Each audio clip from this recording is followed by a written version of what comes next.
আমি যতটুকু বুঝি আর কি, স্বাধীনতার পর থেকে এ পর্যন্ত 50 বছরে, যদিও স্বাধীন বাংলাদেশে আমার জন্ম 80-র দশকে, আমি আমার বাপ দাদা থেকে শুরু করে যা দেখলাম, কোনো এ পর্যন্ত যতগুলা দল ক্ষমতায় এসেছে কেউই মানুষকে, নাগরিককে স্বস্তি দেয়নি।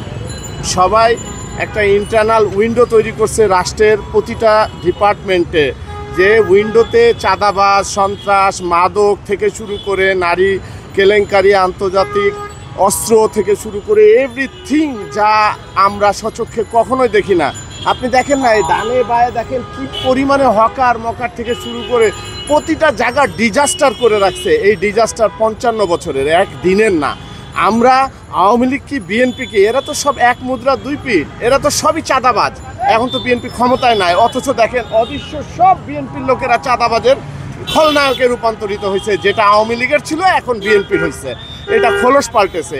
কিন্তু এই আমাদের যে স্যারকে ক্ষমতায় এনেছি, সে তো একটা সহজ মানুষ, রাষ্ট্রের একটা, পৃথিবীর একটা অতি পরিচিত ব্যক্তি। আমরা দেশকে ভালো করার জন্য, বিনির্মাণ করার জন্য আমরা তাকে ক্ষমতায় রাখছি ইন্টারনাল গভর্নমেন্ট হিসাবে। কিন্তু আমরা সে পরিশেষে কি দেখতেছি, এই যে পরিস্থিতি, কোনো উত্তরণ হয়নি। প্রতিনিয়ত মুদ্রার দাম বাড়তেছে, মানুষের জীবনযাত্রা ব্যয় বাড়তেছে, চাঁদাবাজ থেকে শুরু করে কর্পোরেট দুর্নীতি থেকে শুরু করে হেন কোনো মাদক, তো কোনো জায়গায় কোনো কিছুতেই সাঁড়াশি অভিযান দেখতেছি না। দৃশ্যমান কোনো অপরাধের বিচার হচ্ছে না। আমরা সাধারণ মানুষ প্রতি বছর প্রতিনিয়ত জন্ম থেকে যাতাকলে পড়ছি।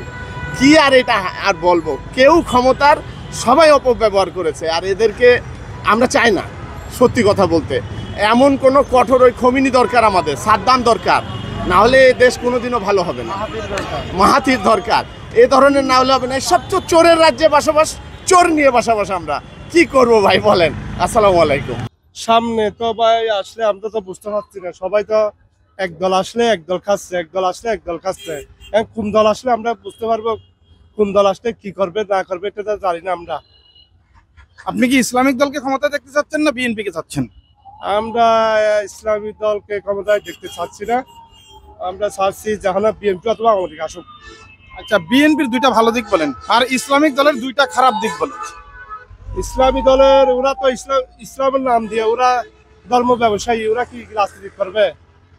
বিএনপির দুইটা ভালো দিক বলেন। বিএনপি বলতে বিএনপি দেশে আসলে মোটামুটি হয়তো ভালো হতে পারে, আওয়ামী লীগ আসলে ভালো হবে।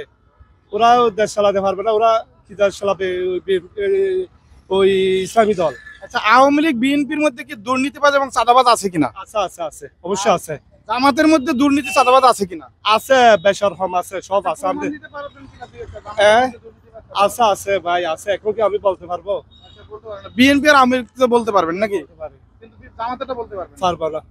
সামনে কোন দলটা ক্ষমতা আসলে বাংলাদেশের মানুষ একটি দুর্নীতি ও চাঁদামুক্ত দেশ পাবে? আমরা এখানে দুর্নীতি সমর্থন করব না।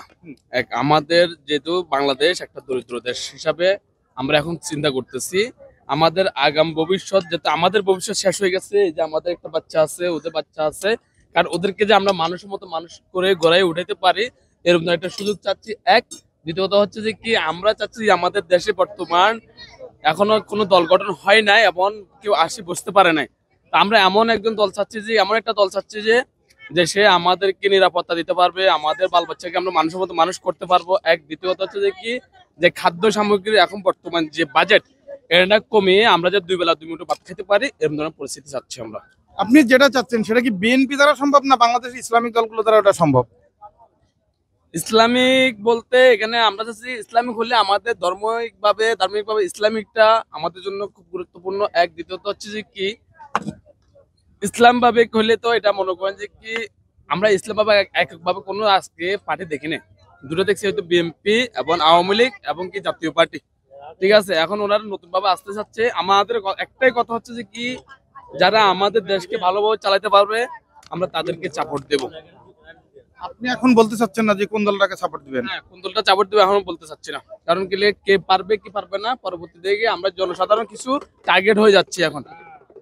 আচ্ছা, কাদের ভয় পাচ্ছেন যে টার্গেট হয়ে যাচ্ছেন? এটা কি জামাতের ভয় পাচ্ছেন না বিএনপির ভয় পাচ্ছেন? কাদের টার্গেট? এখন তো দল হয়ে যাচ্ছে 3টা, জামাত হয়ে যাচ্ছে, বিএনপি হয়ে যাচ্ছে, আওয়ামী লীগ হয়ে যাচ্ছে। আমরা কাদের ভয়টা পাচ্ছেন, বিএনপির না জামাতের? মানে ভয়টা কাদের? এরা কি সাপোর্ট দেবো মনে করেন যে কি জামাতকে, তখন বিএনপি লোক এসে বলবো যে কি ওই জামাতকে সাপোর্ট দিচ্ছে, আবার বিএনপি কে দিলে জামাত বলে কি ওকে দিচ্ছে, আবার আওয়ামী লীগ আসলে সেম কথাটা বলবে। তা আমরা চাচ্ছি যে কি, নিরপেক্ষ হয়ে যে আমাদের দেশটা ভালোভাবে চালাতে পারবো, আমরা তাকেই চাচ্ছি। সামনে কোন দলটা বাংলাদেশের ক্ষমতা আসলে আমরা একটি দুর্নীতি মুক্ত দেশ পেতে পারি? কোন দলটা ক্ষমতায় আসলে আসলে দলের চেয়ে যারা দলটা চালাবে তাদের উপর নির্ভর করবে। যে কোনো দল আসলে দেশ ভালো হতে পারে, কিন্তু সবচেয়ে বড় কথা হলো যারা দেশটা চালাবে তাদের আগে দুর্নীতিমুক্ত হতে হবে। এখানে দলের কোনো কন্ট্রিবিউশন নেই। আচ্ছা, বাংলাদেশে তো বেশ কিছু 4টে দল আমরা জানি, তার মধ্যে হচ্ছে যে আওয়ামী লীগ এখন ফিল্ডে নাই, আছে বিএনপি, আর শুনতেছি ইসলামিক দলগুলো আলাদা একটা জোট করবে। এখন এই ইসলামিক দল আর বিএনপির মধ্যে কোন দলে বাংলাদেশের দুর্নীতিপরায়ণ মানুষ বেশি আর কম, বা কারদের আসলে দুর্নীতি মুক্ত আমরা একটা দেশ পেতে পারি? মানে এটা একটা জাস্ট নিজের একটা মতামত। না, নো কমেন্টস এর ব্যাপারে কিছু বলতে আচ্ছা, পারি না। বলতে পারবেন না, আপনি কি বলবেন? না, আমার তো সম্ভব না। আচ্ছা, তাহলে আমরা কি সারা জীবন কি এরকম কি দুর্নীতিতেই জর্জরিত থাকবো আমাদের দেশটা? একটা সময় পরিবর্তন হবে, সময় সাপেক্ষে একটা সময় পরিবর্তন হবে, সেটা সময়ের ব্যাপার। নিশ্চয়ই এমন কেউ আসবে যখন এই দেশের জন্য উন্নয়ন করবে, এই দেশের সার্বিক পরিস্থিতি ভালো রাখবে, শিক্ষা খাত এবং সবকিছু তারা অনেক কিছু পরিবর্তন করবে। এবং আর এমনিতেও একটা জাতি এবং দেশের জন্য পরিবর্তন বিবর্তন হয়, ঠিক এমনি করে একদিন মালয়েশিয়া বা যারা ইউরোপ কান্ট্রির মতো চেঞ্জিং দেশের মতো আমরা একদিন পরিবর্তন হবে, একটু সময় চাপে একসময় পরিবর্তন হবে। বিএনপি বিএনপি আচ্ছা, বিএনপি কে কেন পছন্দ করলেন, এর দুইটা ভালো দিক বলেন। আপনাদের হচ্ছে বাংলাদেশের হচ্ছে আওয়ামী লীগ হচ্ছে সবচেয়ে বড় ক্ষমতাসীন দল বাংলাদেশে ছিল, তারপর হচ্ছে বিএনপি, তারপর হচ্ছে জামাত। জামাত হচ্ছে ইসলামী শাসন কায়েম করবে, তারা ইসলামী যেরকম ইতিহাসের ভিত্তিতে তারা দেশ শাসন করবে। আর বিএনপি হচ্ছে একটা বড় দল, যেমন এটার পরিপ্রেক্ষিতে হচ্ছে আপনার ওই ওনারা হচ্ছে এই দেশটা হচ্ছে মানে গড়ে তুলতে পারবে। জামাত ইসলামী হতে শাসন করলে তো তারা তো ইহুদি বা খ্রিস্টানদের সাথে ইয়া করবে না, তারা ইসলামী শাসন করবে। এই জন্য বিএনপি কে ক্ষমতা দিলে ভালো হবে এবং মানে এই এই জন্যই জামাতকে চাচ্ছেন। আচ্ছা, ইসলামিক দলগুলো, আপনি তুরস্কে 700 বছরের উপরে ইসলামিক দল রাষ্ট্র শাসন করেছে, আপনি জানেন। তারপরে এই ভারতবর্ষে 700 বছরের উপরে ইসলাম শাসন করেছে, সেখানে কি তারা ইহুদি বৌদ্ধ খ্রিস্টানদের সাথে ভালো আচরণ করেনি? করছে। তাহলে জামাত কেন খারাপ আচরণ করবে? না না, জামাত তো মনে করেন ইসলামী শাসন তারা কায়েম করবে। এই আচ্ছা, জন্য। আপনার বিএনপির দুইটা ভালো দিক বলেন, যে এই কারণে আপনি বিএনপি পছন্দ করছেন।